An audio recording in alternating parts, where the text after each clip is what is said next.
অথৈ সাগরে ভাসছে সাংবাদিক মেহেদী হাসানের পরিবার। যাত্রাবাড়িতে সহিংসতার সংবাদ সংগ্রহকালে গুলিতে প্রাণ হারান তিনি। পটুয়াখালীর বাউফলের বাড়িতে চলছে শোকের মাতম। স্যান্ডেলিনা সো, রূপচর্চায় আভিজাত্য। এসব ছবি এখন শুধুই স্মৃতি। বাবাহারা দুই মেয়ে। অথৈ সাগরে গণমাধ্যম কর্মী হাসান মেহেদীর পরিবার।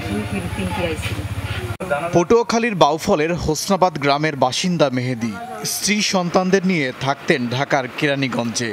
কাজ করতেন ঢাকা টাইমসে, ছিলেন সিনিয়র রিপোর্টার।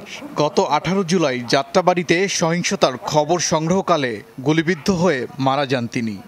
আশিকর ভাই, মেজো ভাই, ওর কাছে ফোন দিয়েছে যে মেহেদী হাসান গুলি লাগছে, ঢাকা মেডিকেলে আছে, তোমরাও তাড়াতাড়ি করে।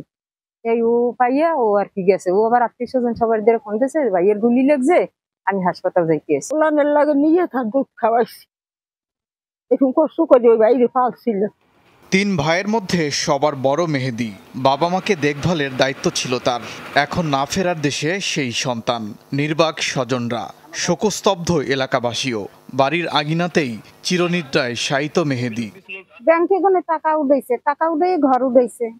এখন ওই চাকরি নিয়েছিল, চাকরি নিয়ে এইবারে আস্তে আস্তে ঋণ শোধ করবে। বারণ করছে সেই এলাকা যে এলাকার আমার মনে হয় খুবই কম ছিল। কারোর সাথে মুখ তুলে কোনো সময় কথা কয় নাই, মাথা উঁচু করে কারো দ্বারে দাঁড়ায় নাই।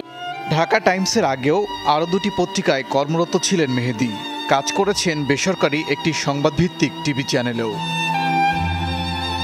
ওবায়দুর রহমান, যমুনা নিউজ।